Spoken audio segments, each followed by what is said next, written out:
Suite au précédent épisode dans Psychologie et éducation que je vous invite à découvrir sur la chaîne Patricia Lecture, qui ont traité du tabou et du changement de terminologie, qui nous fait passer du terme prostitution, en particulier pour les mineurs, à prestations sexuelles tarifées, on va traiter aujourd'hui d'un mécanisme important, un mécanisme dissociatif mis en place inconsciemment pour survivre, qui est l'amnésie traumatique. Donc, selon Muriel Salmona, dans un ouvrage de 2018, ce phénomène est bien connu depuis le début du XXe siècle, d'abord étudié chez des soldats, puis ensuite chez des victimes de violences sexuelles et de tout autre traumatisme et violences subies. Ces amnésies sont des conséquences psychotraumatiques, donc des violences dont les mécanismes neuropsychologiques sont une dissociation de sauvegarde. Le diagnostic de TSPT, trouble stress post-traumatique, est posé chez une personne qui a affronté, comme on l'a vu, un événement traumatique lorsqu'elle présente plusieurs manifestations responsables d'une souffrance et d'une altération de fonctionnement social et de la qualité de vie de façon significative. Les troubles se manifestent par une reviviscence répétitive des événements sous différentes formes, flashback faisant revivre la scène, intrusion involontaire et envahissante d'images ou de pensées relatives à l'événement, cauchemar et répétition. Et cette reviviscence peut survenir à la suite d'un stimulus, son, odeur, lieu, ou encore spontanément sans élément déclencheur. Un évitement des pensées, discussions ou personnes en rapport avec le traumatisme qui vise en premier lieu à ne pas faire face à la douleur causée par le traumatisme. Et les tentatives d'évitement des pensées intrusives sont généralement inefficaces et vont renforcer la peur initiale.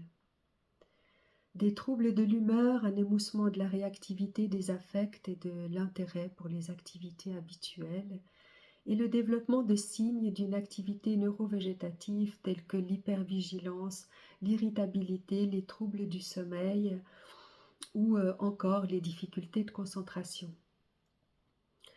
On parle de TSPT lorsque les troubles persistent plus de 4 semaines.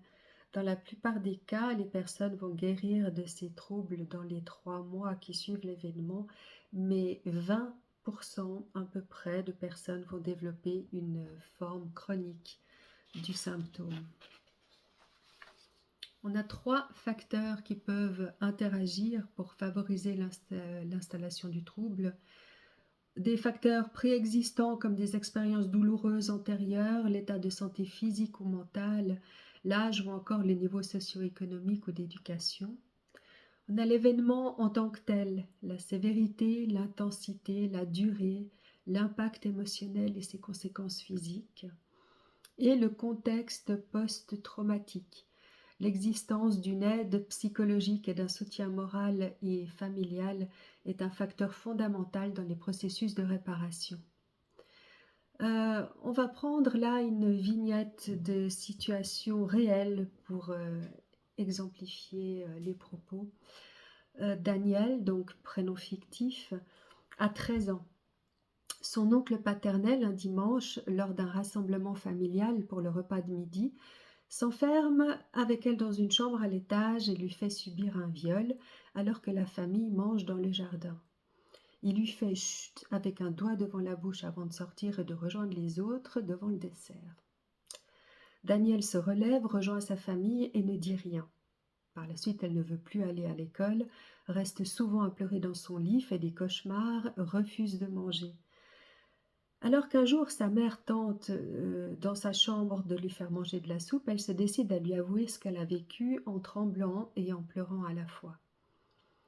Elle remarque que les yeux de sa mère se durcissent ainsi que son visage. Sa mère lui demande alors comment elle ose aborder cela, qu'elle est une mauvaise fille, ingrate au niveau de sa famille et qu'elle fait trop de chichi pour bien peu de choses. Elle exige de ne plus rien entendre à ce sujet avant de sortir. Cette situation n'a rien d'exceptionnel en soi, dans le sens qu'elle représente la majorité des cas d'agression dans les familles. L'agression sexuelle est une première violence, mais qui est suivie par la suite de plusieurs violences secondaires qui amplifient le traumatisme. Le tabou, la minimisation, le pouvoir, la médisance, le déni, le rejet, la non-reconnaissance, le silence laissent Danielle dans une solitude absolue face à ce qu'elle a vécu, qui sont autant de facteurs déterminants pour l'installation d'un trouble post-stress traumatique. Il faudra des années à Danielle pour oser en parler et commencer une thérapie.